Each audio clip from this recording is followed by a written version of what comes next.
رسول پاک جاتا ہوں کربلا کہ مجھے کھینچتی ہے خاک ہر چند اس فراق سے وہ داغ سینہ چاک قصہ میں کیا کہوں میرا قصہ ہے دردناک نانا ہمارے کنویں میں نہانے کا وقت ہے اسلام ڈوبتا ہے بچانے کا وقت ہے رات کو چین نہ جنگل میں امان ملتی ہے دیکھیے قبر مسافر کو کہاں ملتی ہے رحم اللہ من قرأ الفاتحہ بسم اللہ الرحمن الرحیم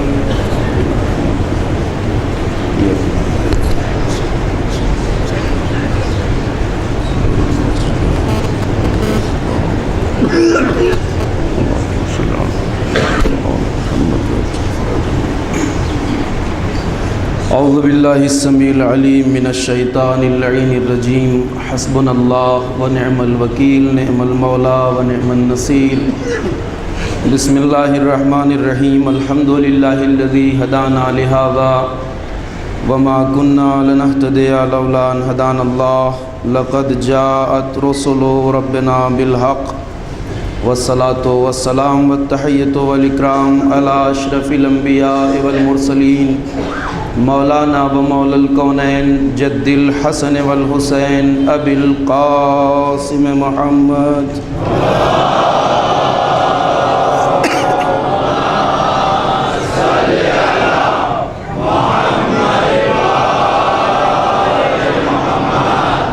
وعلى آلہ الطیبین الطاہرین المعصومین المظلومین الذین اذهب اللہ عنہم الرجس وطہرہم تطہیرا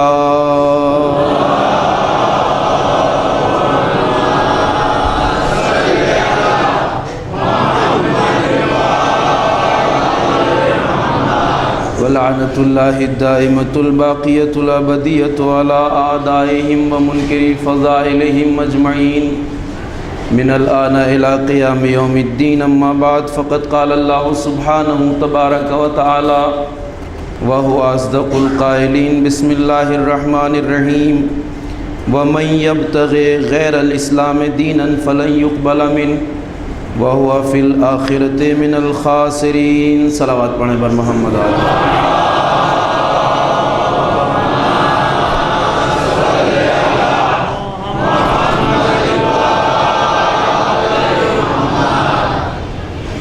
عزیزان محترم اور بزرگان گرامی قدر سلسلہ گفتگو جس کا آج آپ حضرات کے حضور میں آغاز ہو رہا ہے آیہ کریمہ جس کی تلاوت کا شرف حاصل کیا ہے اور جسے سرنامہ سخن قرار دیا ہے اس آیت میں اعلان پروردگار یہ ہے کہ جو شخص بھی اسلام کے علاوہ کسی اور دین کو اختیار کرے گا تو وہ اللہ کی بارگاہ میں قابل قبول نہیں ہوگا اور ایسا انسان آخرت میں خسارہ اٹھانے والوں میں سے ہوگا نقصان اٹھانے والوں میں سے ہوگا لہٰذا دین کی اہمیت اور عظمت کو سمجھنے کے لیے قرآن کریم کی آیات ہمیں توجہ دلاتی ہیں میں نے اس آیت کا انتخاب سرنامہ سخن کے طور پہ اس لیے کیا ہے کہ جو سلسلہ گفتگو آپ کی خدمت میں پیش کروں گا وہ اہمیت دین و شریعت اور دین فہمی کے حوالے سے ہوگا، یعنی گفتگو رہے گی اس حوالے سے کہ ہم دین کی اہمیت کو بھی سمجھیں اور خود دین کیا ہے اس کو بھی سمجھنے کی کوشش کریں۔ اس لیے کہ جس سماج میں دین فہمی نہ پائی جاتی ہو وہ سماج حقیقی معنی میں دیندار بھی نہیں ہو سکتا، اس لیے کہ دین کو سمجھ کر اختیار کرنے سے جو اثر انسان کی زندگی پہ مرتب ہوتا ہے وہ بغیر سوچے سمجھے عمل کرنے سے مرتب نہیں ہوتا ہے، اور یہ ایک ایسی حقیقت ہے جس کو ہر صاحب عقل و شعور بخوبی سمجھتا بھی ہے اور درک بھی کرتا ہے۔ لہٰذا خود دین کی اہمیت کو سمجھنے کے لیے اتنا کافی ہے کہ ہم جس دین سے وابستہ ہیں وہ اس رب کریم کا بھیجا ہوا دین ہے جو تمام انسانوں کا خالق ہے، جس نے ہمیں پیدا کیا ہے، بنایا ہے، اس کائنات وجود میں ہمیں خلق کیا ہے۔ ہمارے لیے قانون بھی اسی نے بنایا ہے اور قانون بنانے کا حق بھی اسی کو ہے، اس لیے کہ ہماری ضرورتوں سے جتنا وہ آگاہ اور واقف ہے اتنا کوئی اور نہ واقف ہو سکتا ہے نہ آگاہ ہو سکتا ہے، حتیٰ کہ خود ہم بھی اپنی ضرورتوں سے اتنے آگاہ نہیں ہیں جتنا رب کائنات ہے۔ تو اہمیت دین کے لیے اتنا کافی ہے کہ یہ دین اللہ کا بنایا ہوا دین ہے، اور یہ کہ وہی دین ہمیں کامیاب بنا سکتا ہے جو رب کائنات نے ہمارے لیے قرار دیا ہو۔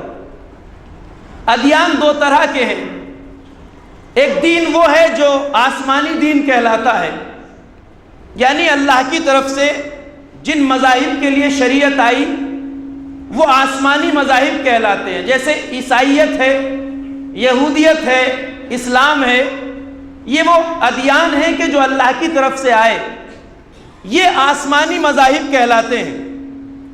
کچھ دین وہ ہیں کہ جو آسمانی مذہب نہیں ہے بلکہ انسان کی اپنی سوچ کا نتیجہ ہے۔ اس تمہیدی مرحلے سے انشاءاللہ میں آگے کی طرف بڑھنا چاہتا ہوں، مگر یہ چند باتیں آپ کو اس وقت گوش گزار کر رہا ہوں تاکہ یہ مقدمہ آپ کے ذہن میں محفوظ رہے۔ کچھ آسمانی مذاہب ہیں، کچھ وہ مذاہب ہیں جو انسان کی سوچ کا نتیجہ ہیں۔ ہم جس ملک میں رہتے ہیں یہ کثیر المذاہب ملک ہے، ہندوستان، یہاں مذاہب کی کثرت ہے، ادیان دین بہت سارے ہیں، یہاں ہندوازم ہے، عیسائی ہیں، یہاں بدھزم کے لوگ ہیں، جینزم کو ماننے والے ہیں، سب ہیں، یہ سب دین ہیں۔ تو اللہ نے جو قانون بنا کے بھیجا جو آسمانی مذہب کہلاتا ہے، اسلام کے آنے کے بعد وہ مذاہب اس لیے قابل عمل نہیں ہیں کہ اللہ کی ایک سنت ہے، ایک طریقہ ہے، ایک قانون اور قاعدہ ہے کہ جب وہ ایک شریعت کو بھیجتا ہے تو وہ قابل عمل ہوتی ہے، مگر جب اس کے بعد دوسری شریعت کو بھیجتا ہے تو پہلی شریعت ناقابل عمل ہو جاتی ہے، یعنی اس کی مدت اعتبار اور ویلیڈیٹی ختم ہو جاتی ہے، بعد میں آنے والی شریعت قابل عمل ہوتی ہے۔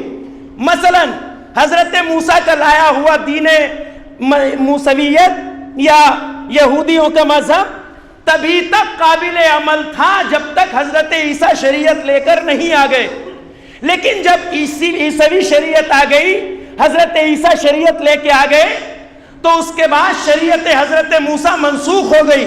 اب کوئی انسان اگر اللہ پر عقیدہ رکھتا ہے اور قانون آسمانی کو ماننا چاہتا ہے تو وہ حضرت عیسیٰ کی شریعت کے بعد حضرت موسیٰ کی شریعت پہ عمل نہیں کر سکتا، اس لیے کہ اطاعت کا جو تقاضا ہے وہ یہ ہے کہ جو شریعت بعد میں آئی ہے اس پر عمل کرے۔ اسی طرح حضرت پیغمبر اکرم سے پہلے جتنے بھی افراد موحد تھے اور انہوں نے اپنی زندگی کو قانون عیسائیت کے مطابق گزارا، یہ آسمانی مذہب تھا، وہ تب تک عمل کر سکتے تھے جب تک حضرت پیغمبر اسلام قرآن اور اسلام لے کر نہیں آ گئے، مگر جب شریعت اسلام آ گئی تو اب حضرت موسیٰ کی شریعت بھی قابل عمل نہیں ہے۔ لہٰذا قانون الہی یہ ہے کہ جو شریعت بعد میں آتی ہے پہلے والی شریعت منسوخ ہو جاتی ہے۔ تو اگر کوئی آدمی یہ کہے کہ ہم بھی تو اللہ کے قانون پہ عمل کرتے ہیں، ہم بھی تو آسمانی کتاب پہ عمل کرتے ہیں، ہم بھی تو آسمانی شریعت پہ عمل کرتے ہیں، تو ان کے لیے جواب یہ ہے کہ جب تک بعد والی شریعت نہ آ جائے تب تک پہلی شریعت قابل عمل ہے. یعنی اسلام کے آنے کے بعد اب کوئی آسمانی مذہب قابل عمل نہیں ہے، بلکہ اب قیامت تک اسلام قابل عمل ہے. پہلی بات تو یہ. اور اب جب آسمانی شریعت کا یہ مرحلہ ہے تو وہ مذاہب کے جو خود انسان کی سوچ کا نتیجہ ہے وہ اور خاص طور سے قابل عمل نہیں ہے. اس لیے کہ انسان اپنی سوچ سے چاہے کتنا اچھا بھی قانون بنا لے جائے، مگر چونکہ وہ انسان کی زندگی کے سارے تقاضوں سے آگاہ نہیں ہے تو ایسا کوئی قانون بنا ہی نہیں سکتا جو دنیاوی زندگی کو بھی کامیاب بنا دے، آخرت کی زندگی کو بھی کامیاب بنا دے. اس لیے کہ انسان کی سوچ محدود ہے. مثلا مہاتما گوتم بدھ نے انسانوں کے لیے کچھ اصولوں کو اچھا سمجھا، اسے بیان کیا. گوتم بدھ کی بنیاد پر، ان کی تعلیمات کی بنیاد پر ایک مذہب بنا جسے آپ بدھزم کے نام سے جانتے ہیں. اب یہ تقاضا ہے انسانی فطرت کا کہ یہ مذاہب اتنا ہی کام کر سکتے ہیں جو ظاہری ہو. جب دنیاوی زندگی سے متعلق ایک انسان اپنی نیکی، اپنے اچھے اور برے کو نہیں سمجھتا تو پھر انسان کی سوچ سے نکلا ہوا دین یہ کارنامہ کر ہی نہیں سکتا کہ اس کی دنیاوی زندگی کو بھی کامیاب بنا دے، آخرت کی زندگی کو بھی کامیاب بنا دے. لہٰذا اب وہ مذہب بھی قابل عمل نہیں ہے. تو اہمیت دین کے لیے اتنا کافی ہے کہ اسلام وہ مذہب ہے جسے اللہ نے ہدایت بشر کے لیے بھیجا ہے، ہماری ہدایت کے لیے بھیجا ہے. اب ایک انسان اگر دین سے وابستہ ہے، ذرا سی گزارشات انشاءاللہ جو وقت ہے اس کے اندر بات کو تمام کر دوں گا. گفتگو کل سے آگے کی طرف بڑھے گی، ابھی صرف تمہیدی مرحلہ ہے. اب ہم جس دین سے وابستہ ہیں، مذہب سے وابستہ ہیں، شریعت اسلام سے وابستہ ہیں، یہ وہ مذہب ہے کہ جو ہم سے اس بات کا تقاضا کرتا ہے کہ مذہب کو اختیار کیا ہے تو عقل اور شعور کی روشنی میں اختیار کرو. یہ اس مذہب کا خاصہ ہے. اسلام چاہتا ہے کہ جو انسان مذہب سے وابستہ ہے اسے چاہیے کہ مذہبی شعور پیدا کرے، معرفت کی روشنی میں قانون شریعت کو تسلیم کیا جائے. اگر معرفت کی روشنی میں شریعت کو تسلیم کیا جائے گا تو ایک انسان باعمل زندگی گزارے گا، اور اگر بے شعوری کے ساتھ قبول کرے گا تو کوئی ضمانت نہیں ہے کہ وہ باعمل بن بھی جائے، اور باعمل بن کے بھی کامیاب ہو جائے اس کی بھی کوئی ضمانت نہیں. ایک صلوات پڑھیے بر محمد و آل محمد.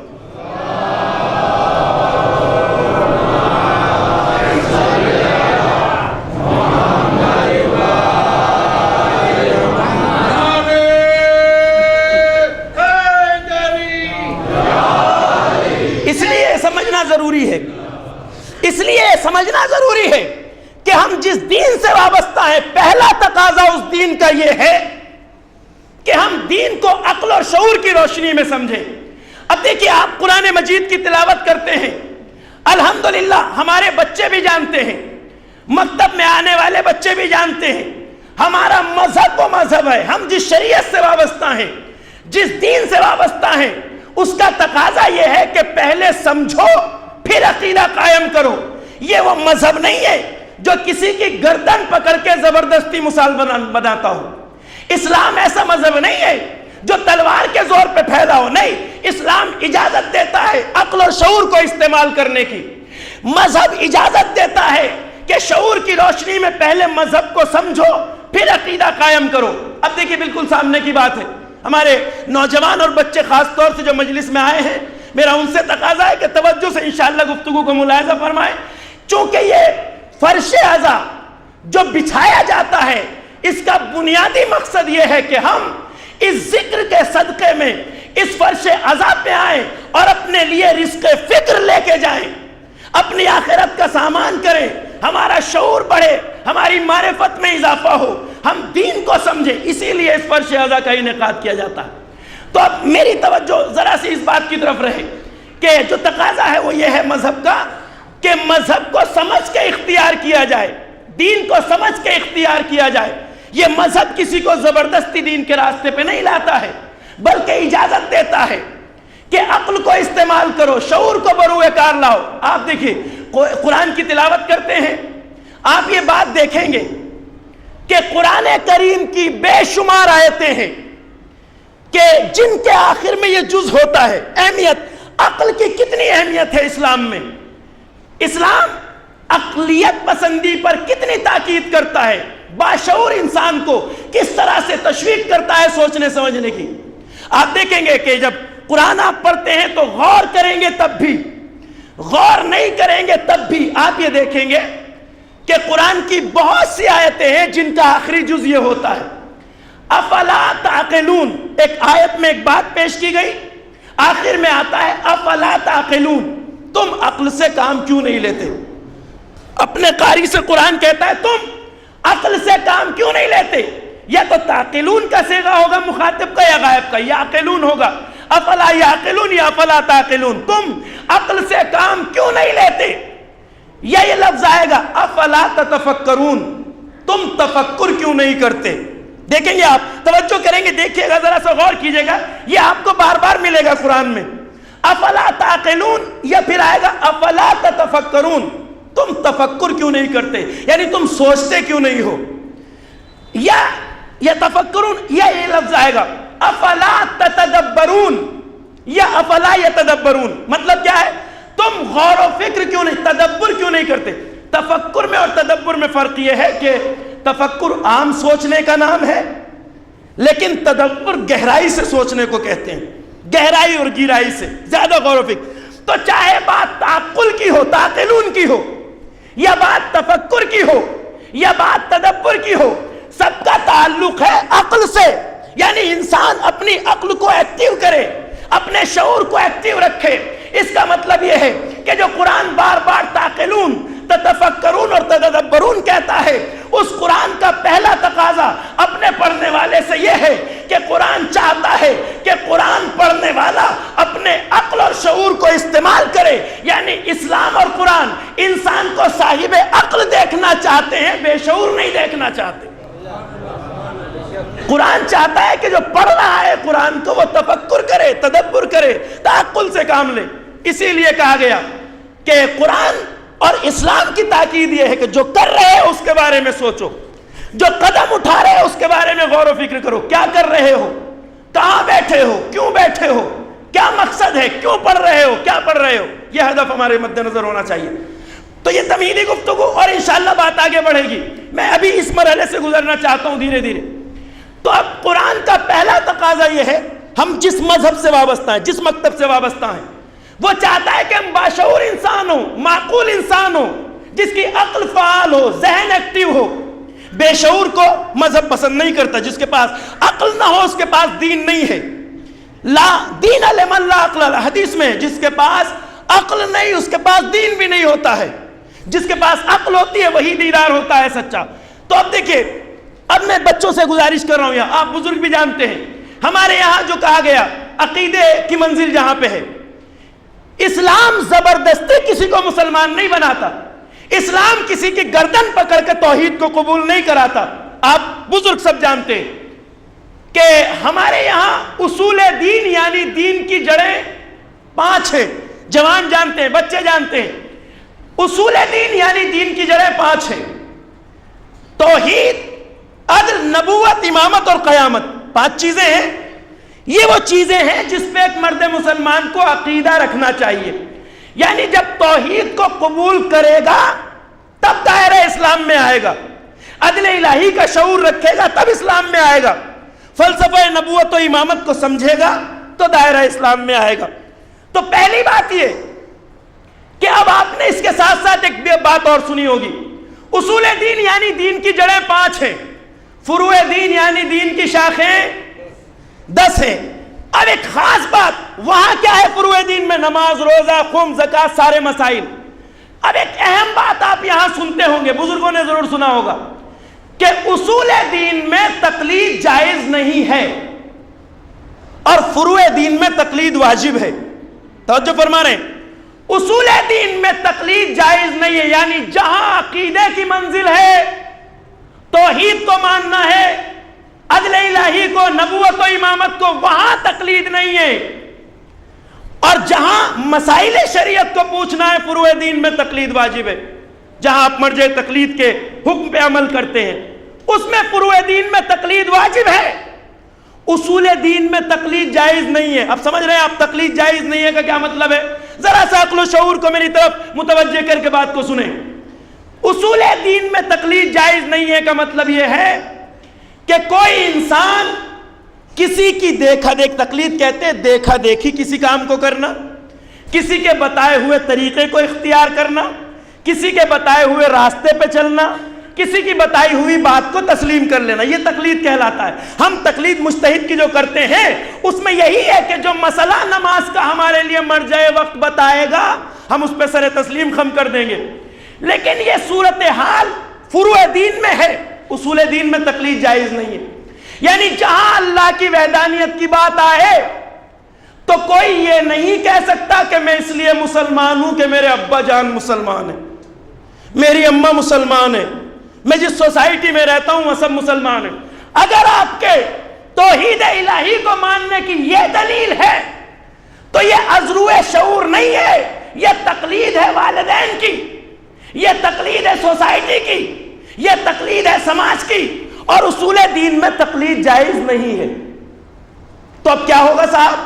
اب اگر ہم اللہ کو مانتے ہیں تو ہمارے پاس ایک دلیل ہونا چاہیے کہ ہم توحید کو کیوں مانتے ہیں۔ ذرا سا انشاءاللہ اس تمیدی مرحلے سے بات کو آگے کی طرف بڑھاؤں گا اور کل سے گفتگو کا آغاز کروں گا آپ کی خدمت میں۔ توجہ ذرا سی اس بات کی طرف۔ اب ہمارے یہاں تقلید جائز نہیں، یعنی اللہ کو اس لیے ماننا کہ ابا مانتے ہیں، اماں مانتی ہیں، گھر والے مانتے ہیں، کافی نہیں ہے۔ ایک 15 سال کا جوان اگر اللہ کی توحید کو مانتا ہے تو اس کے پاس ایک دلیل ہونا چاہیے کہ وہ اللہ کو کیوں مانتا ہے۔ اگر دلیل نہیں ہے تو عقیدہ ازرو معرفت اور شعور نہیں ہے، دلیل ہونا چاہیے۔ اب اگر کسی جوان سے دلیل مانگ لی جائے توحید پر تو اسے دلیل بیان کرنا چاہیے، میں اپنے اللہ کو کیوں مانتا ہوں، اس کی وحدانیت پر میرا عقیدہ کیوں ہے۔ دلیل کس چیز کو کہتے ہیں؟ دلیل کہتے ہیں ایک ایسی بات کو جس کے آگے عقل سر تسلیم خم کر دے۔ دلیل اس چیز کو کہتے ہیں جس کے آگے عقل سر جھکا دے، سر تسلیم خم کر دے، اسے کہتے ہیں دلیل۔ تو اب ایک جوان کے پاس دلیل ہونا چاہیے، جوان نہیں، ہم 40 سال کے فرد سے پوچھیں، 60 سال کے ایک بزرگ سے اگر پوچھیں جس نے عمر فرش عزا پہ آتے ہوئے گزار دی ہو کہ آپ کا عقیدہ اگر اللہ کے اوپر ہے تو آپ کے پاس توحید الہی پہ دلیل کیا ہے؟ تو دلیل ہونا چاہیے، اگر نہیں ہے تو عقیدہ ازرو شعور نہیں ہے۔ ذرا سی میری تلخ بیانی کو معاف فرمائیے گا، عقیدہ ہے تو دلیل ہونا چاہیے، نبوت پر بھی امامت پہ بھی اسی طرح۔ دلیل اس چیز کو کہتے ہیں جس کے آگے عقل سر تسلیم خم کر دے۔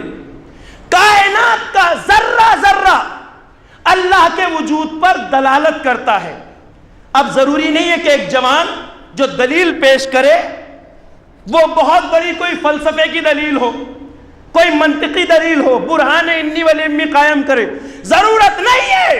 بس ایک ایسی دلیل جو عقل کو قانع کر دے ہمارے پاس ہونا چاہیے۔ ذرا سی توجہ انشاءاللہ۔ تو اب ایک ایسی دلیل اگر ہمارے پاس ہوگی تو عقیدہ صحیح ہوگا، اور ہمارے پاس دلیل ہی نہیں تو ہمارا اسلام تقلیدی ہوگا۔ تقلید جائز نہیں ہے اصول دین میں، عقیدے کی منزل میں تقلید نہیں ہے۔ اب صاحب دلیل کیا ہو کہ اللہ نے یہی دلیل بتانے کے لیے 1,24,000 نبیوں کو بھیجا، ہماری عقل کو ایکٹیو کرنے کے لیے، ہمارے سمجھنے کے لیے، ہمیں سمجھانے کے لیے 1,24,000 نبیوں کو، یہ سب حجت ظاہری کہلاتے ہیں۔ انبیاء 1,24,000، آسمانی کتابیں، معصوم ہستیاں جتنے بھی آئے یہ سب ہیں حجت ظاہری، یعنی باہر سے جنہوں نے آ کے ہمیں بتایا کہ توحید کیا ہے، اس پہ دلیل کیا ہونی چاہیے۔ اسی کے ساتھ ساتھ اللہ نے ایک حجت باطنی ہمارے اندر رکھی ہے، اور اسی حجت باطنی کا نام ہے عقل۔ ذرا سی توجہ، 1,24,000 نبی ایک طرف، آسمانی کتابیں ایک طرف، معصوم ہستیاں بتانے کے لیے ایک طرف، وہ سب ظاہری انتظام ہے ہدایت کا۔ صاحبان علم جانتے ہیں کہ علم کلام میں ایک گفتگو ہوتی ہے کہ اللہ کے اوپر یہ ضروری اور لازم نہیں تھا کہ وہ ہماری ہدایت کے لیے 1,24,000 نبیوں کو بھیجے، ضروری نہیں تھا اس کے لیے۔ آسمانی کتابوں کو بھیجے ضروری نہیں تھا، کیوں؟ اس لیے کہ اس نے ہمیں عقل دے دی تھی جو حجت باطنی ہے، عقل کو دے کر ہم پہ حجت تمام کر چکا ہے وہ۔ اب اس نے نبیوں کو جو بھیجا، اماموں کو جو بھیجا، آسمانی کتابوں کو جو بھیجا، یہ اسباب لطف ہے۔ کیا مطلب؟ یعنی اللہ کے لطف و کرم کا تقاضا تھا کہ وہ انبیاء و مرسلین کو بھیجے، ظاہری ہدایت کا بھی انتظام کرے۔ آسمانی کتابیں جو بھیجی، یہ حجت ظاہری کو جو رکھا، یہ اللہ کا لطف و کرم ہے۔ اس کے لیے ضروری نہیں تھا کہ وہ انبیاء کو بھیجتا، مگر بھیجا، یہ اس کا مستضاف کرم ہے ہمارے اوپر۔ یعنی اگر وہ 1,24,000 نبی نہ بھی بھیجتا، آسمانی کتابیں نہ بھی بھیجتا، معصومین کو نہ بھی بھیجتا، تب بھی ہماری ذمہ داری تھی کہ ہم اپنی عقل کو استعمال کر کے اس کے وجود کا پتہ لگاتے اور اس کی ذات پہ عقیدہ قائم کرتے۔ نعرہ تکبیر! غور فرما رہے ہیں آپ؟ اگر وہ نہ بھیجتا تب بھی عقل جیسی نعمت اس نے ہمیں دی، اس کا تقاضا تھا کہ ہم عقل کے ذریعے پتہ لگاتے اور اس کے اوپر دلیل قائم کرتے اللہ کی ذات کے۔ تو اب سوال یہ ہے کہ کیا ہم نے اپنے سماج کو آج اتنا بامعرفت بنایا ہے کہ اگر ہمارے بچے سے جوان سے دلیل مانگ لی جائے تو وہ دلیل دے سکے؟ ایسا سماج ہم نے بنایا ہے؟ اتفاقاً ابھی اس طرح کا کام ہمارے یہاں نہیں ہوا۔ ممبروں سے بھی ابھی ایک ہوتا ہی ہے، بہت سے موضوعات ہیں جن پہ ابھی کام نہیں ہوا، ایک خاص طور سے توحید کا موضوع۔ کہتے ہیں کہ ہمارے پاس اب یہ بچے جو یہاں سن رہے ہیں بیچارے، اتنی محنت میری گفتگو کو سننے میں کر رہے ہیں، ہم ایک دلیل رکھتے ہوئے، ایک دلیل لے کے جائیے یہاں سے۔ دلیل کہتے ہیں اس چیز کو جس کے آگے عقل سر تسلیم خم کر دے، ایک ایسی بات جو ہماری عقل کو قائل کر دے، ہمارے پاس ہونا چاہیے۔ اب لے کے جائیں جوان ایک بات، مثال کے طور پہ ایسی ہو تب بھی کافی ہے، ضروری نہیں آپ فلسفہ پڑھیں، جا کے منطق پڑھیں۔ کہتے ہیں علامہ ہلی کا دور ہے، ہمارے مذہب کی ایک عظیم شخصیت علامہ ہلی علیہ رحمت و رضوان، بڑی خدمات ہیں دین کے لیے، بہت بڑے اپنے زمانے کے عالم دین تھے۔ ان کے زمانے میں ایک دہریہ ناستک جسے آج آپ کہتے ہیں، مسلمان حاکم کے دربار میں آتا ہے اور حاکم اسلامی کے دربار میں آ کے کہتا ہے، آج بھی بہت سے لوگ کہتے ہیں اس بات کو، کہ میں اس کائنات کے لیے نہ کسی بنانے والے کا قائل ہوں نہ چلانے والے کا قائل ہوں، میرا عقیدہ یہ ہے کہ دنیا خود بنی ہے اور خود چل رہی ہے، آپ مجھے قائل کر دیں کہ کوئی بنانے والا اور چلانے والا ہے تو میں تسلیم کر لوں گا، اور نہیں تو میری عقل اس بات کو نہیں مانتی۔ اب اگر ایسا سوال کھڑا ہو جائے تو ہم کس طرح اسے قائل کریں؟ کہتے ہیں اس زمانے کے بڑے بڑے علماء کو اس حاکم اسلامی نے جمع کر لیا، بلا لیا۔ بات میں چونکہ بچوں اور جوانوں کے لیے کہہ رہا ہوں، بزرگوں سے پہلے ہی معذرت کے لیتا ہوں، شاید آپ نے واقعہ سنا ہو، مگر استفادے کے لیے بڑے بڑے علماء آ گئے، سب نے منطق، فلسفہ، دلیل سب بگھار لی، مگر وہ کہتا تھا میری عقل ماننے کے لیے تیار نہیں، میری عقل تسلیم نہیں کرتی، میری عقل اس دلیل کو نہیں مانتی، کوئی اس کائنات کا بنانے یا چلانے والا ہے، میں نہیں مانتا۔ ہر دلیل ناکام ہو گئی، اور اب حاکم نے پریشان ہو کے پوچھا کہ مملکت میں کوئی اور عالم بھی ہے جو اس سے بحث کر سکے، گفتگو کر سکے؟ اب ظاہر سی بات ہے، کسی نے بادل ناخواستہ نہ چاہتے ہوئے دبی زبان میں کہا کہ ہاں مملکت میں ایک اور عالم رہتے ہیں، پڑھے لکھے ہیں، سنا ہے، مگر بہرحال وہ رافضی ہیں، لیکن سنا ہے پڑھے لکھے ہیں، اگر آپ چاہیں تو بلا لیں، نام علامہ ہلی ہے، کافی پڑھے لکھے آدمی ہیں، ہو سکتا ہے وہ بات کر لیں اس سے۔ میں اپنے بچوں کے لیے بات عرض کر رہا ہوں، جوانوں کے لیے، ہمارے پاس ایک دلیل ہونا چاہیے، دلیل وہ جس کے آگے عقل سر تسلیم خم کر دے۔ کہتے ہیں علامہ ہلی سے ٹائم معین کیا گیا کہ آپ اتنے بجے مثلا دربار میں آئیں گے اور اس دہریے سے بحث کریں گے اور اسے قائل کریں گے اللہ کی توحید اور وحدانیت پر، وجود پر۔ اب مثال کے طور وقت طے کیا گیا، وقت معینہ پہ دربار سجا، حاکم بھی آ کے اپنی کرسی بیٹھ گیا، دہریہ بھی بیٹھ گیا، مجمع بھی تا حد نظر لگا ہوا ہے، سب تیاریاں مکمل، جو ٹائم دیا گیا تھا اس ٹائم پہ علامہ ہلی کا کوئی عطا پتہ نہیں، کہیں نظر نہیں آ رہے۔ 1 گھنٹہ گزرا، 2 گھنٹے گزرے، 2.5 گھنٹے گزرے، اب مثال کے طور پہ 9 بجے اگر مجھے ممبر پہ آنا تھا اور میں آپ کو کسی کو 10:30 بجے تک بھی نہ دکھائی دوں تو جتنی زبانیں اتنی باتیں ہوں گی. ظاہر سی بات ہم عجیب مولوی ہیں یار, عجیب آدمی ہے, کہاں نکل گئے, کہاں چلے گئے. جتنا وقت پڑتا جائے گا بے چینی بڑھتی جائے گی. وہاں بھی یہی ہو رہا ہے, دربار میں سب کروٹیں بدل رہے ہیں, سب پہلو بدل رہے ہیں, حاکم بھی, یہ دہریہ بھی سب سے زیادہ پریشان ہے. کوئی خبر نہیں علامہ کی, کئی گھنٹے گزر گئے, ابھی علامہ کو کوئی پتہ نہیں. کہتے ہیں بڑی دیر کے بعد علامہ ہلی ٹہلتے ہوئے آئے, اور اب جیسے ہی نہیں پلاگر تھے بیچارے, کہتے ہیں بڑا حلیہ علامہ ہلی کے, بڑے دبلے پتلے تھے. جیسے ہی دربار میں قدم رکھا, سب سے پہلے یہ دہریہ ناستک بگڑ کے کہتا ہے, اما حضور آپ اپنے آپ کو عالم کہتے ہیں, مولانا کہتے ہیں اپنے آپ کو, آپ کو یہ بھی پتہ نہیں کہ جو وقت دیا جاتا ہے آدمی کو اس ٹائم پہ آنا چاہیے. اس کا غصہ علامہ ہلی نے بڑی متانت اور شرافت سے جواب دیا کہ بھائی جو وقت تمہارے اور ہمارے درمیان رکھا گیا تھا, میں اسی وقت پہ یہاں پہنچنے کے لیے گھر سے نکلا تھا, لیکن کیا کروں کہ میرا گھر دریا کے اس طرف پڑتا ہے, یہاں آنے کے لیے ایک چوڑے پاٹ کا دریا ہے, میرا گھر اس طرف ہے, یہاں آنے کے لیے وہ دریا عبور کرنا ہوتا ہے. آج عجیب اتفاق ہوا, جب میں اس طرف آیا یہاں آنے کے لیے تو میں نے دیکھا آج کوئی کشتی نہیں تھی جو مجھے اس طرف چھوڑ سکے, کشتی سے پار کرانے والے کھڑے ہوتے تھے وہاں. آج اتفاق سے کوئی نہیں جو مجھے ادھر چھوڑ سکے. 1 گھنٹہ گزرا, 2 گھنٹے گزرے, بڑی دیر ہو گئی. ابھی کچھ دیر پہلے میں نے ایک عجیب واقعہ دیکھا. کہا کیا دیکھا؟ کہ میں نے دیکھا کہ پانی کی سطح پہ, دریا کی سطح پر آسمان سے کچھ لکڑیاں گری, میرے دیکھتے دیکھتے اس کے تختے بنے, کچھ کیلیں گری, وہ ایک دوسرے سے تختے جڑنے لگے, کیلیں ٹھکنے لگی, اور میرے دیکھتے دیکھتے کشتی بن کے تیار ہو گئی.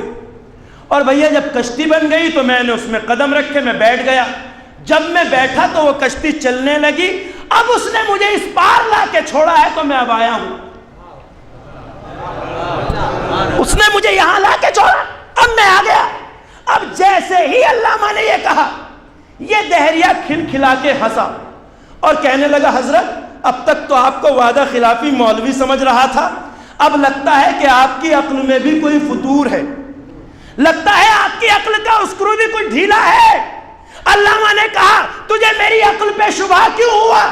کہا حضور اس لیے کہ کہیں ہو سکتا ہے کہ پانی کی سطح پہ لکڑیاں گریں, اس کے تختے بنے, اس کی کشتی بنے, آپ بیٹھے اور وہ خود بخود چلنے لگے. بس علامہ نے گہری نظر سے دیکھا اور ایک بار جواب دیا, 3 گھنٹے تیرے سامنے فلسفہ بگھارتا تو شاید تیری عقل میں نہ آتا, مگر جب تیری عقل یہ ماننے کے لیے تیار نہیں کہ بغیر بنانے والے کے کوئی کشتی بن سکتی ہے, بغیر چلانے والے کے چل سکتی ہے, تو تیری سمجھ میں کیوں نہیں آتا اتنے بڑے نظام کائنات کا کوئی بنانے والا بھی ہے اور چلانے والا بھی.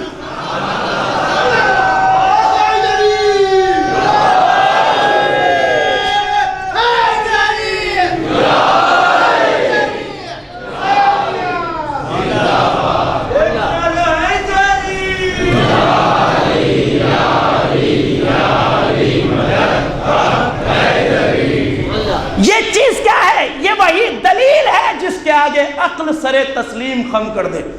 اب میرے جوانوں یاد رکھو, اگر اللہ کو مانتے ہو تو شعور کو اس منزل پہ لاؤ کہ ہمارے پاس اپنے عقیدے کے مطابق ایک دلیل ہونا چاہیے. اگر نہیں ہے تو ہم تقلیدی مسلمان ہیں, باشعور مسلمان نہیں ہیں. اسلام تقلید کی بات نہیں کرتا, اس لیے کہ اللہ نے جو عقل ہمیں دی ہے اس کی اہمیت اتنی زیادہ ہے کہ اسے حجت باطنی بنایا گیا ہے ہمارے لیے. عقل پیدا ہوئی اللہ کی معرفت کے لیے, عقل خلق کی ہے اس نے شعور کے لیے. اسلام کسی کو زبردستی مسلمان نہیں بناتا. اسلام کہتا ہے عقل سے سوچو, شعور کو استعمال کرو, سمجھ میں آئے تو مانو, نہ سمجھ میں آئے تو کہیں بھی ٹھوکرے کھاؤ, کوئی غرض نہیں ہے ہمیں. زبردستی کسی کو مسلمان نہیں بناتا اسلام. ہم اور ہمارے سماج کی خرابی آج کیا ہے؟ آج ہمارے بچے اور جوان اسی مشکل کا شکار ہے. میں یہاں کی بات نہیں کروں, شیعہ سماج کی, ہندوستان بر صغیر, ہندو پاکستان میں آج ہمارے یہاں دین ہے مگر شعور دین اس منزل پہ نہیں ہے جہاں ہونا چاہیے. اگر ہم اپنے سماج کو دین فہم بنا دیں گے تو سماج خود بخود دیندار بن جائے گا. اگر مذہب کی تعلیم صحیح طور سے دی جائے, اگر شعور مذہب صحیح سے سنایا جائے, تو پھر آپ کو یہ ضرورت نہیں پڑے گی کہ آپ ماہ مبارک رمضان میں کسی جوان کو چوراہے پہ ٹوک کے کہیں بیٹا ماہ مبارک رمضان ہے, آپ چوراہے پہ کھڑے کھا رہے ہیں, بری بات ہے, بیٹا وقت نماز مسجد کا رخ کیجئے. آپ کو کہنے کی ضرورت نہیں آئے گی.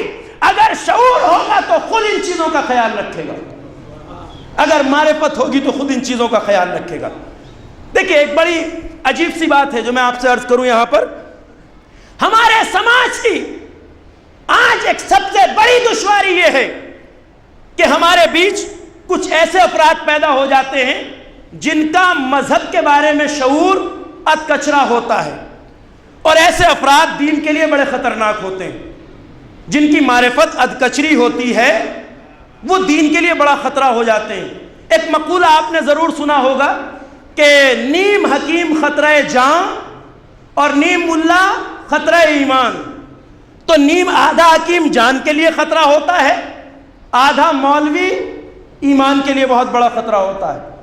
یہ بہت ضروری ہے کہ آپ جن افراد سے استفادہ کریں, جن سے سوال کریں, جن سے مذہب کا علم لیں, پہلے ان کی شخصیت کو دیکھیں کتنا صاحب علم ہے. ہر ایرے غیرے نتھو خیرے کے پیچھے دوڑیں گے تو نہ جانے کتنی ٹھوکریں کھانا پڑیں گی. ضرورت ہے کہ ہم سمجھیں, دیکھیں وقار کیا ہے. ارے ہم ایک اپنے بازار سے سبزی خریدتے ہوئے تو اچھی طرح آلو پیاز کو بھی ہاتھ میں لے کے دیکھتے ہیں, مذہب کی بات پوچھنے کے لیے کبھی نہیں دیکھتے کیا سطح علمی ہے, کتنے دن حوزہ علمیہ میں گزارے, کچھ پڑھا لکھا ہے بھی یا نہیں. بس جس کے سر پہ امامہ دیکھا, جس کے سر پہ ٹوپی دیکھی, سمجھ لیا علامہ دہر ہے. نیم حکیم خطرہ جان, نیم ملا خطرہ ایمان. اب یہ ملا کا لفظ ہے, آج کا والا ملا نہ سمجھیے. ملا پہلے زمانے میں کہتے تھے بہت بڑے صاحب علم کو, جیسے آج آپ کسی کو علامہ کہتے ہیں. ملا کا لفظ پہلے زمانے میں جب استعمال ہوتا تھا, ملا محمد باقر مجلسی, ملا محسن فیض کاشانی, یہ عظیم علمی شخصیتیں تھی, تباہر علمی. تو پہلے زمانے میں ملا کا لفظ جب استعمال ہوتا تھا تو بہت پڑھے لکھے کے لیے. لیکن ادکچرا ملا یعنی عالم خطرہ ایمان ہوتا ہے, ایمان کے لیے خطرہ بن جاتا ہے آدمی کے. یہ اس والے ملا کی بات ہے جو بہت صاحب علم ہوتے تھے, آج کا ملا نہیں. آج کے تو ایک بے ڈھنگے مسلمان کو ملا کہتے ہیں, جس کی ٹوپی کہیں جا رہی ہو, داڑھی کہیں جا رہی ہو, کرتے پجامے کا کوئی وقار خیال نہ ہو, ایسا آدمی ملا کہلاتا ہے آج ہمارے سماج میں. کل پڑھے لکھے آدمی کو ملا کہا جاتا تھا, آج ایک ایسے آدمی کو جو بے ڈھنگا ہو اس کو ملا کہتے ہیں. لفظ کبھی کبھی اپنے معنی کھو دیتا ہے. تو آج جس معنی میں آپ علامہ دہر کہتے ہیں, کل کے زمانے میں ملا اس کو کہا جاتا. تو نیم ملا خطرہ ایمان, نیم حکیم خطرہ جان. آج ہمارے سماج کی سب سے بڑی دکھ یہی ہے کہ ہمارے یہاں کچھ نیم ملا پیدا ہو گئے, اب کچرا دین جانتے ہیں اور دین کے اسپیشلسٹ بن جاتے ہیں. خرابی یہاں سے پیدا ہوتی. مثال دیتا ہوں, وہ آدمی دین کے لیے بڑا خطرناک ہو جاتا ہے جسے 4 باتیں پتہ چل جائیں تو پڑھے لکھوں کا جینا حرام کر دیتا ہے. مثال ہوتی ہے, اس کو ہمارے علماء خطبہ خطیب اعظم علامہ غلام عسکری کی زبان میں کہتے ہیں, ہر سماج میں آپ کو کچھ سمجھدار لوگ مل جائیں گے. یہ سمجھدار کون ہوتے ہیں؟ وہی والے جہاں پتہ چلا کوئی مولانا صاحب آئے ہیں فوراً جائیں گے سوال لے کے, سوال وہ لے کے جائیں گے جس کا جواب پہلے سے معلوم ہو. اپنے علم کے لیے سوال نہیں کرتے یہ لوگ, اپنی نالج کے لیے نہیں کرتے, مولانا کو پھنسانے کے لیے سوال کرتے ہیں. تو یہ وہ افراد کیوں پھنسا رہے؟ ایک چیز کا پتہ چل گیا ہے نا, اب اپنی قابلیت جھاڑتے ہیں جا کے. حضور یہ بتائیے, اب ہمارے علاقوں کی بات کر رہا ہوں, یہاں تو میں پہلی بار آیا ہوں, اپنے علاقوں کی بات کر رہا ہوں. اگر کسی بے ڈھنگے آدمی کو یہ پتہ چل جائے کہ مولا عباس کے گھوڑے کا کیا نام تھا, تو جیسے ہی مولوی بستی میں قدم رکھتا ہے فوراً آئے گا, کہاں سے تشریف لائے ہیں مولانا؟ اچھا پہلی بار آئے ہمارے. اچھا یہ بتائیے مولا عباس کے گھوڑے کا کیا نام تھا؟ یہ کیوں پوچھ رہا ہے؟ اسے پہلے سے کسی نے بتا دیا ہے نام کیا تھا. اور اس کا مطلب علم حاصل کرنا نہیں ہوتا. علم, یہ چیزیں علمی نہیں ہیں. اگر کسی کو پتا ہو تو اچھی بات ہے, نہ پتا ہو تو میں ممبر سے گارنٹی لے رہا ہوں, نہ قبر میں پوچھا جائے گا, نہ قیامت میں کہ مولا عباس کے گھوڑے کا کیا نام تھا. پتہ ہو اچھی بات ہے، لیکن یہ وہ چالاک لوگ ہوتے ہیں. وقت کے دامن میں گنجائش نہیں ہے اور جہاں تک گفتگو پہنچے گی وہاں، لیکن ابھی انشاءاللہ میں 10-12 دن آپ کی خدمت میں حاضر ہوں. تو نیم ملا جس طرح یہ کچرا آدمی کیا ہوتا ہے، لے کے پہنچ گئے، مولانا یہ بتائیے وہ بتائیے، جس چیز کا پہلے سے جواب معلوم ہو وہ پوچھتے ہیں. ہمارا مذہب کہتا ہے عقل کو ایکٹیو رکھو، سوال کرو، اس لیے کہ سوال علم کی کنجی ہے.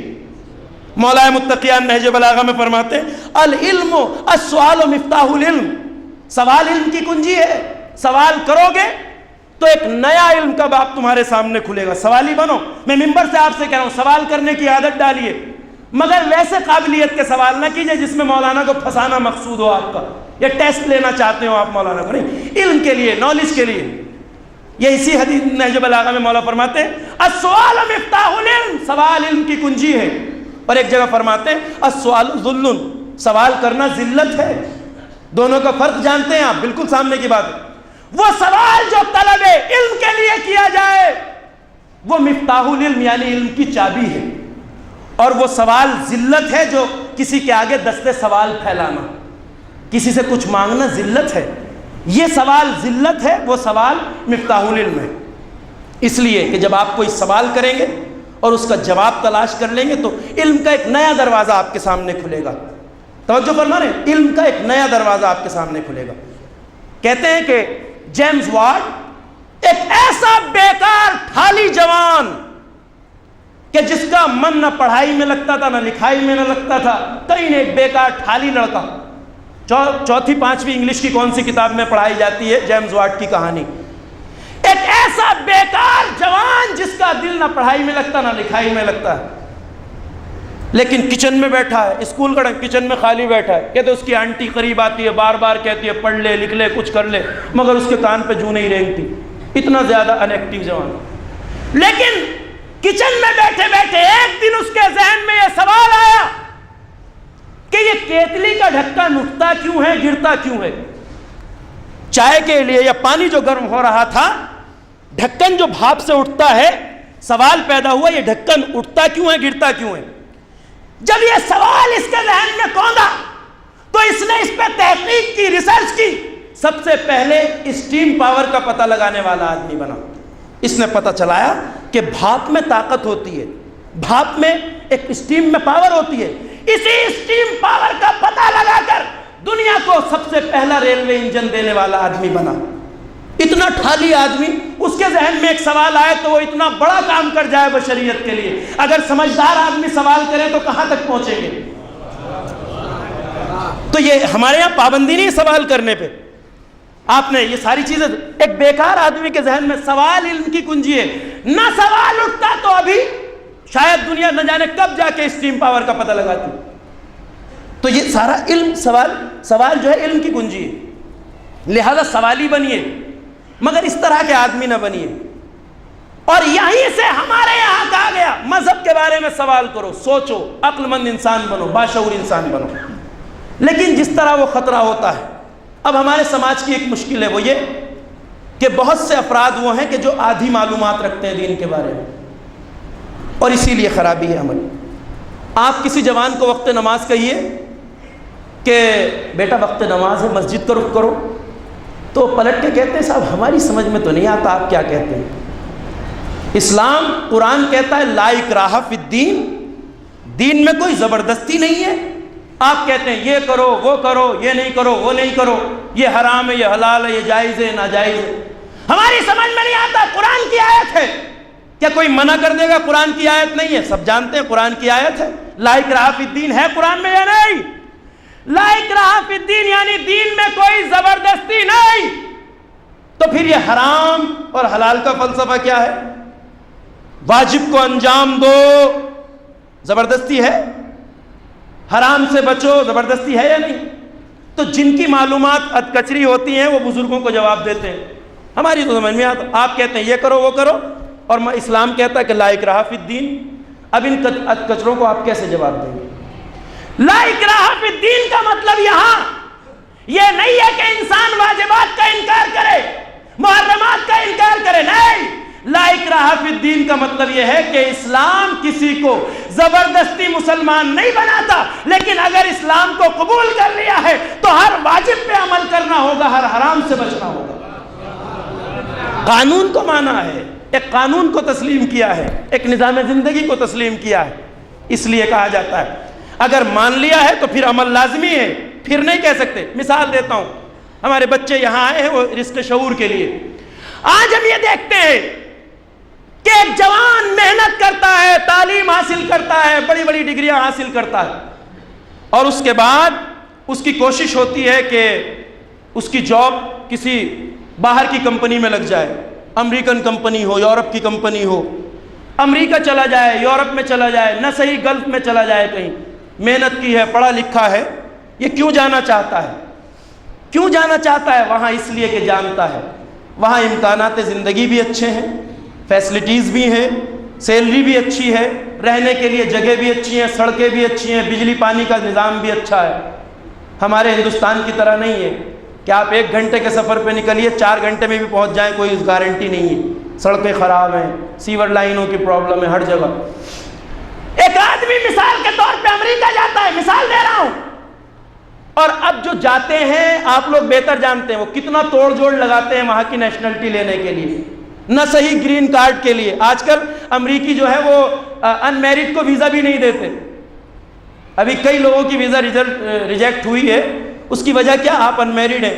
کیا کریں گے؟ جا کے بہت سے حرکتیں کرتے ہیں کہ جا کے وہاں ٹیمپریری شادی کی اور وہ اپلائی کر دیتے ہیں گرین کارڈ کے لیے، وہ سب بچنے کے لیے۔ کیوں چاہتا ہے آدمی وہاں رہنا؟ مثال کے طور پہ ہم گئے امریکہ اور ہمیں وہاں سب کچھ اچھا لگا، رہنے کے لیے اچھی جگہ، سونے کے لیے اچھی جگہ، سیلری اچھی، گاڑی اچھی، سڑکیں اچھی، سب کچھ اچھا ہے۔ تو اب ہم نے اپلائی کیا کہ ہمیں یہاں کی نیشنلٹی مل جائے۔ اب آپ دیکھیے یہاں پر ہم نے اپلائی کیا، کوشش کی، تو اب ہم نے کیوں کیا؟ کیونکہ ہمیں پسند آیا وہاں رہنا، اسی لیے نا محنت کی، ہم نے سارے کاغذات جمع کیے۔ ایک دن ہمیں نیشنلٹی مل گئی مثلاً وہاں کی، اب ہم ہو گئے امریکن سٹیزن، امریکہ کے شہری ہو گئے ہم۔ اب ہمیں وہاں کی نیشنلٹی مل گئی، ہم ہو تو گئے اب امریکن سٹیزن، مگر مزاج ہمارا وہی ہندوستانی کہ جہاں دیوار پہ لکھ دیجئے یہاں کوڑا ڈالنا منع ہے تو سب سے زیادہ کوڑا وہیں ڈالیں گے۔ جہاں چاہا کیلا کھایا، چھلکا اچھال دیا، کوئی پرواہ نہیں۔ یہاں سب کچھ چلتا ہے، وہاں یہ سب نہیں چلتا۔ امریکن سٹیزن ہو گئے، وہاں کی نیشنلٹی مل گئی، شہری ہو گئے وہاں کے۔ اب ہمارا مزاج تو ہندوستانی تھا، جا رہے ہیں روڈ پر، کیلا کھایا، چھلکا اچھال دیا، آیا پیچھے سے پولیس والا، کلائی پکڑ لی، حضرت آئیے ادھر آئیے، اس کو اٹھائیے، پہلے ڈسٹ بن میں ڈالیے، اور اب یا تو جرمانہ بھریے یا جیل کی ہوا کھائیے۔ کتنی سی بات ہے صاحب، کوڑا آپ ایک چھلکا پھینکنا، کتنا چھوٹا سا قانون ہے۔ ہم وہاں آ کر جائیں کہ یہ کون سی زبردستی ہے صاحب، ہم نے اسے چلو ڈسٹ بن میں ڈال دیا، اب جرمانہ کیسا، سزا کیسی، یہ کون سی زبردستی ہے؟ تو وہ یہ کہے گا جناب جب تک نیشنلٹی لینے نہ لینے کی بات تھی تب ہم آپ کے دروازے پہ نہیں آئے تھے کہ آئیے یہاں کی شہریت لے لیجئے۔ آپ کو پسند آیا، آپ نے چاہا یہاں رہنا، ہم نے نیشنلٹی دے دی، وہ آپ کا کام تھا قبول کرنا، لیکن جب یہاں کی نیشنلٹی قبول کر لی تو ہمارا قانون چاہے چھوٹا ہو یا بڑا سب پہ عمل کرنا ہوگا۔ یہی اسلام کہتا ہے ہم نے تمہیں عقل دے دی، سمجھ لو، سوچ لو، مگر جب قبول کر لیا تو ہمارے ہر حلال پہ عمل کرنا ہوگا، ہر حرام سے بچنا ہوگا۔ ایک صلوات پڑھیے بر محمد و آل محمد۔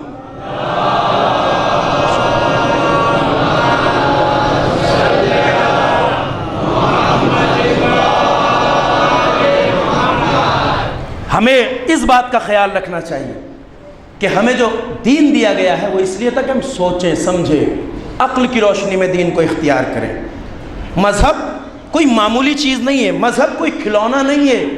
بعض لوگ جو مذہب کو میں کل انشاءاللہ آپ کی خدمت میں وہ تفصیلات عرض کروں گا جو مجھے اب کہنا تھی، آج انشاءاللہ گفتگو اسی منزل تک۔ مذہب کسی کھیل یا تماشے کا نام نہیں ہے، مذہب کسی ایسی چیز کا نام نہیں ہے کہ جس کے بعض پارٹ پہ عمل کر لیں بعض کو بھلا دیں ہم۔ مذہب کوئی ایسی چیز تھوڑی ہے۔ عملی انسان کسے کہتے ہیں؟ مذہبی انسان کسے کہتے ہیں؟ جو مذہب کے سارے اصولوں پہ عمل کرتا ہو۔ ایک ایسا آدمی جو دین کے ایک پارٹ کو مانتا ہے دوسرے پہ عمل نہیں کرتا، اس کی کوئی وقت اور حیثیت نہیں ہے اسلام کی نظر میں۔ ایک آدمی نماز تو 5 وقتہ پڑھتا ہے مگر اپنے کاروبار میں حلال و حرام کا خیال نہیں رکھتا، یہ اتنا ہی ادکچرا مسلمان ہے جتنا ادکچرا وہ ہے جو اپنی دکان پہ بیٹھ کے تو حرام و حلال کا خیال رکھتا ہے مگر مسجد میں آ کے کبھی 2 رکعت نماز نہیں پڑھتا۔ جتنا مسلمان یہ ہے اتنا ہی یہ ہے جو نماز تو پڑھتا ہے مگر وہاں خیال نہیں رکھتا دین کا۔ سچا مسلمان وہ ہے جو سارے قانون شریعت پہ عمل کرے، جو مسجد میں احکام ہے ان پر بھی عمل کرے، جو بازار میں ہے ان پر بھی کرے۔ ادکچرا دین نہیں دیتا مذہب ہمیں۔ مذہب کہتا ہے جو ہم نے، اب دیکھیں یہاں علماء بھی تشریف فرمائیں، ہماری فقہی کتابوں میں جتنا تذکرہ نماز روزوں کے احکام کا ہے اس سے کہیں بڑے چیپٹرز ہمارے کاروبار کے بارے میں ہیں، کیا چیزیں حلال ہیں، کیا حرام ہیں، کیا جائز ہے، کیا ناجائز ہے، کس سے بچنا چاہیے، کس کو کرنا چاہیے، آپ کے بینکنگ نظام کے لیے بڑے احکام موجود ہیں۔ ایک آدمی دین کے ایک پارٹ پہ عمل نہیں پورے دین پہ عمل کرے۔ مذہب حکم الہی کا نام ہے، اس میں یہ ہماری مرضی نہیں چلے گی کہ صاحب اس چیز میں ہمارا بڑا دل چاہتا ہے یہاں آ جائیں گے، وہاں دل نہیں چاہتا وہاں نہیں جائیں گے۔ مذہب شریعت الہیہ کا نام ہے، قانون شریعت کا نام ہے۔ مذہب دسترخوان نہیں ہے، دسترخوان پہ آپ کی مرضی چلتی ہے، آپ کی مرضی جو چیز کھائیں نہ کھائیں، ایک چیز آپ کو اچھی لگتی ہے کھائیے، ایک نہیں لگتی نہ کھائیے۔ دسترخوان لگا ہے نا، مختلف ڈشیں ہیں، ایک چیز وہ ہے جو آپ کو بہت اچھی لگتی ہے، آپ اسے خوب کھائیے کوئی بات نہیں، ایک وہ ہے جو کم پسند ہے اس میں سے کم لیجئے کوئی بات نہیں، ایک وہ ہے جو آپ کی چڑ ہے اسے ہاتھ بھی نہ لگائیے کوئی بات نہیں۔ بعض لوگوں کی چڑ ہو جاتی ہے نا، بینگن آلو کسی نہ کسی چیز سے بعض لوگ چڑنے لگتے ہیں، تو مرضی آپ کی کھائیں کوئی نہیں کہے گا، مگر شریعت میں یہ چیز نہیں چلے گی کہ یہ ہمیں اچھا لگتا ہے تو ہم یہاں نظر آئیں گے، وہاں دل نہیں کرتا وہاں نہیں جائیں گے۔ ایک آدمی ہے جو مسجد میں تو خوب نظر آتا ہے مگر فرش اعضاء پہ نہیں آتا، یہ بھی ادکچرا ہے۔ ایک وہ ہے جو محفل میں تو خوب نظر آتا ہے کبھی مسجد نظر نہیں آتا، یہ وہ ہے جو اپنی مرضی سے مذہب کو کر رہا ہے۔ یہ چیز مجھے اچھی لگتی ہے ٹھیک ہے میں یہاں نظر آؤں گا، دسترخوان نہیں ہے مذہب، سارے احکام پہ عمل کرنا ہے، پوری شریعت پہ عمل کرنا ہے۔ اور جو آدمی شعور مذہب رکھتا ہے، جو شعور شریعت رکھتا ہے، وہ اس بات کا خیال رکھتا ہے، اس لیے کہ جسے ذرا سا احساس ہو کہ شریعت کس چیز کا نام ہے، وہ شریعت کے احکام کو نہیں جھٹلا سکتا، وہ شریعت کے احکام کو نہیں ٹال سکتا۔ بعض لوگ تو ہمارے ہاں وہ بھی ہیں کہ جو خود مولا کا نام لے کے مولائیت میں اتنا زیادہ محو ہو جاتے ہیں کہ احکام دین و شریعت کو بھلا دیتے ہیں۔ وہ کہتے ہیں بس مولا مولا کرو، کچھ کرنے کی ضرورت نہیں ہے۔ یاد رکھیے ایسا آدمی نہ مولا کو سمجھتا ہے نہ دین کو سمجھتا ہے، اس کے پلے نہ مولا پڑے ہیں نہ دین پڑا، اس لیے کہ اگر اسے ذرہ برابر بھی احساس ہو کہ میں جس حسین کا ماتم کر رہا ہوں، جس کے فرش عزا پہ بیٹھا ہوں، اس نے اپنا گھر لٹا دیا اسی شریعت کو بچانے کے لیے، گلا دے دیا اسی دین کو بچانے کے لیے، معمولی بات تھوڑی ہے۔ کیوں آئے حسین کربلا میں؟ کیونکہ یہ شریعت انسانیت کی نجات کی ضامن ہے، اس شریعت کو قیامت تک انسانوں کی ہدایت کرنا ہے۔ حسین نے شریعت کو بچا کر پورے عالم انسانیت پہ احسان کیا ہے، کسی ایک فرد پہ نہیں، اس لیے کہ یہ انسانیت کی نجات کا راستہ ہے۔ شریعت کو حسین نے بچایا۔ ایک آدمی احترام شریعت کو ہی نہیں جانتا، مولا ہی کے نام پہ شریعت کو پامال کرتے ہیں بعض لوگ۔ میں ذرا تلخ بیانی میری معاف فرمائیے گا، وقت کے اندر انشاءاللہ گفتگو تمام ہو جائے گی۔ اس آدمی کی کوئی حیثیت نہیں جو کسی بھی لحاظ سے احکام شریعت کو کچلتا ہو۔ اگر دل میں جذبات محبت پیدا ہوتے ہیں تو وہ جذبات محترم ہیں جو شریعت کے مطابق ہوں، جو جذبات شریعت سے متصادم ہو جائیں، ٹکرا جائیں، ان کی کوئی حیثیت نہیں، ان کا کوئی وقار نہیں۔ جو ہمیں شریعت سے ٹکرا دیں، جو احکام شریعت سے ٹکرا دیں، ان جذبات کی کوئی حیثیت اور ویلیو نہیں ہے۔ جذبات وہ ہیں کہ جو مطابق ہوں مرضی مولا کے، شریعت مرضی مولا کا نام ہے۔ ایک آدمی کو یہ خیال رکھنا چاہیے کہ جو کر رہا ہے اس میں شریعت پامال نہ ہو جائے۔ میں اپنے بچوں سے گزارشات کروں گا مگر آج یہ سن لیجئے، بہت سی باتیں کہنا ہے ابھی آپ سے۔ کبھی کبھی ہم جذبات میں اتنے بہہ جاتے ہیں کہ ہمیں دین کا خیال نہیں رہتا، حکم شریعت کا خیال نہیں۔ باتیں بہت ساری ہیں، ابھی ایک کہوں گا صرف۔ بعض لوگ ہمارے یہاں اب ایام عزا کے استقبال کے لیے آپ تیار ہو گئے، بعض وقت یہ دیکھنے مجھے یہاں کی خبر نہیں، میں کہہ رہا ہوں، میں عام سماج کی بات کر رہا ہوں، یوٹیوب پہ انٹرنیٹ پہ بھی آپ یہ چیزیں دیکھ سکتے ہیں. ایک آدمی خون میں نہایا ہوا ہے، ماتم کیا ہے مظلوم کربلا کا، خون میں نہایا ہوا ہے، اور ہم یہ دیکھتے ہیں کہ اسی خون کے ساتھ اگر کبھی توفیق ہو جائے، موڈ ہو جائے، تو اسی خون کے ساتھ مسجد میں گھس آتا ہے. مصلی پہ کھڑے ہو، اللہ اکبر، نیت کر کے کھڑے ہو گئے. اب کوئی واقف شریعت عالم دین یا کوئی مومن کہتا ہے کہ بیٹا جس لباس پر ایک انگوٹھے کے اسپیس سے زیادہ خون لگا ہو اس میں نماز نہیں ہو سکتی. ہے نا حکم شریعت کا مسئلہ، سب جانتے ہیں. جس میں لباس پہ خون لگا ہو اس میں نماز نہیں ہو سکتی، سب جانتے ہیں اچھی طرح. حکم شریعت ہے، شریعت کا حکم ہے، جس شریعت کو حسین نے بچایا. اب ایسے مقام پہ یہ جوان اکڑ جاتا ہے، عجیب بات کرتے ہیں، آپ چپ رہیے، یہ وہ خون ہے جو میں نے مولا کے غم میں بہایا ہے. یہ وہ جذبات ہیں جو اب شریعت سے ٹکرا رہے ہیں. ایک طرف شریعت کا حکم ہے، ایک طرف عشق مولا. تو نے خون بہایا ہے، مولا قبول کرے، بہت بڑا شرف ہے، اچھی بات ہے، کوئی بات نہیں. لیکن اب شریعت کہتی ہے کہ اگر نماز پڑھنا ہے تو لباس چینج کر کے آؤ. اب اس مرحلے پہ ایک طرف حکم شریعت، ایک طرف ہمارے جذبات. جو جذبات میں بہ کر نماز پڑھ لے وہ جذباتی ہے، جو احترام شریعت میں لباس بدل کے آئے وہ سچا حسینی ہے. ایک صلوات پڑھیے بر محمد و آل محمد.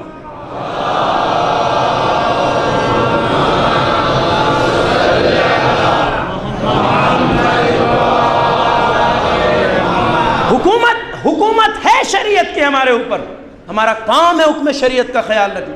اسی شریعت کو جس کو بچانے کے لیے حسین نے مدینہ چھوڑا. آ گئی نا وہ رات جس کا ہمیں سال بھر سے انتظار تھا، چاند رات ہو گئی. حسین کا فرش عزا ہر جگہ بچھ گیا. مگر اس بات کو کیسے بھول جائیں کہ حسین کیوں نکلے مدینے سے؟ اسی شریعت کو بچانے کے لیے، اسی قانون کو بچانے کے لیے. کسے اپنا گھر پسند نہیں ہوتا، کسے اپنا شہر پسند نہیں ہوتا، اور شہر بھی مدینے جیسا شہر ہو جہاں نانا کی قبر ہو، جہاں ماں کا مزار ہو. ایسے شہر کو چھوڑنے پہ حسین کس طرح آمادہ ہوئے ہوں گے آزادار؟ سوچنے کی بات ہے. بڑی دشوار منزل تھی حسین کے لیے. تاریخ کہتی ہے جب ہجرت کی رات رسول مکہ چھوڑ کے مدینے کی طرف جا رہے تھے تو دور تک پیغمبر پلٹ پلٹ کے مکہ کو دیکھ رہے تھے.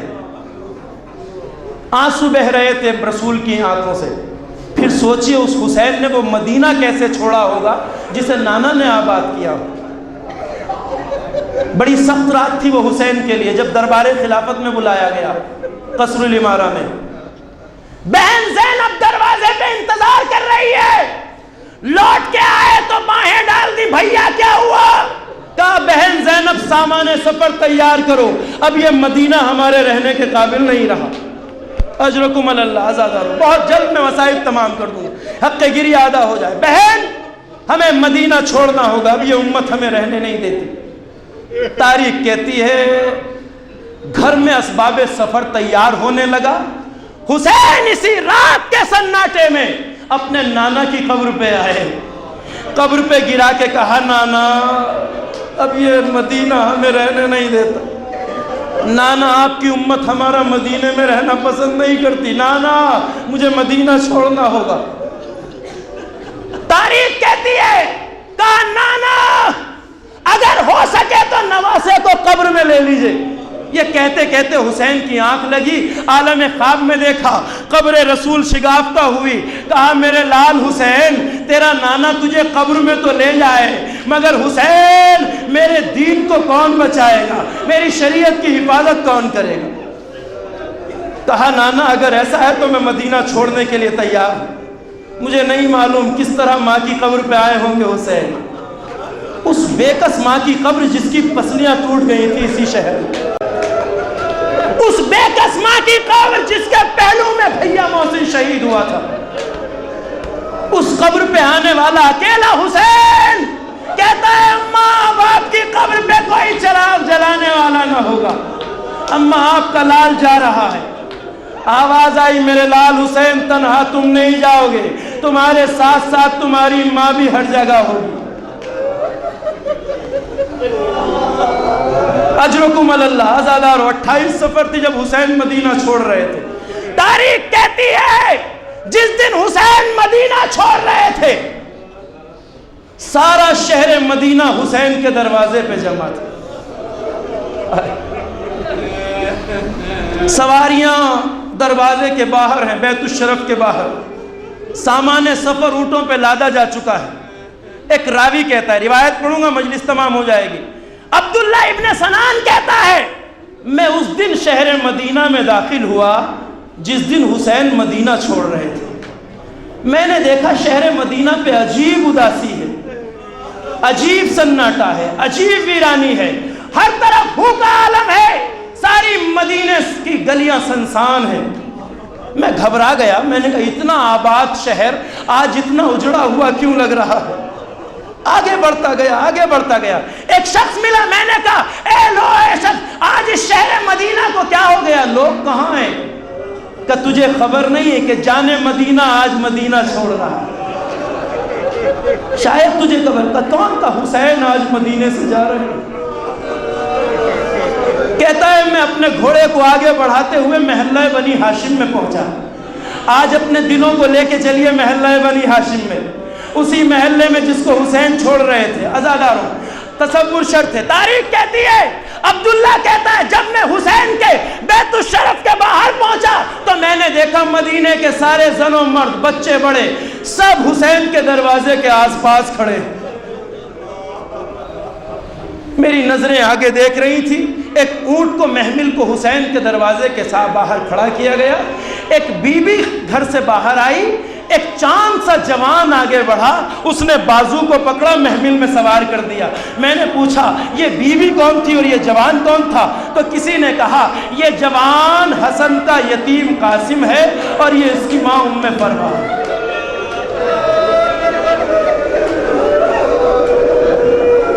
وہ بی بی سوار ہو گئی. کچھ ہی دیر بعد ایک بی بی نے اور قدم باہر رکھا. ایک 18 سال کا جوان آگے بڑھا، بازو کو پکڑا، محمل میں سوار کیا. میں نے کہا یہ بی بی کون ہے؟ یہ جوان کون ہے؟ تو کسی نے کہا یہ حسین کا لال علی اکبر ہے اور یہ اس کی ماں ام لیلا ہے. احترام سے سوار کر دیا. تاریخ کہتی ہے ایک بار ایک بی بی نے جب قدم باہر رکھا تو بنی ہاشم کے کئی جوان آگے بڑھے. کسی نے سہارا دیا، کسی نے بازو کو پکڑا. جب سوار کر دیا میں نے پوچھا یہ بی بی کون ہے؟ کہا یہ علی کی چھوٹی بیٹی ام کلثوم ہے جسے جوانان بنی ہاشم سوار کر رہے ہیں. عبداللہ ابن سنان کہتا ہے بیویاں آتی گئی، سوار ہوتی گئی. حسین ایک کنارے پہ اپنی کرسی پہ بیٹھے تھے. یکایک ایک بی بی نے جب قدم باہر رکھا تو میں نے دیکھا حسین اپنی کرسی سے کھڑے ہو گئے. سارے جوان آگے بڑھے. ایک آواز آئی مدینے والوں اپنی نظروں کو جھکا لو. میں نے کہا یہ کون؟ کہ یہ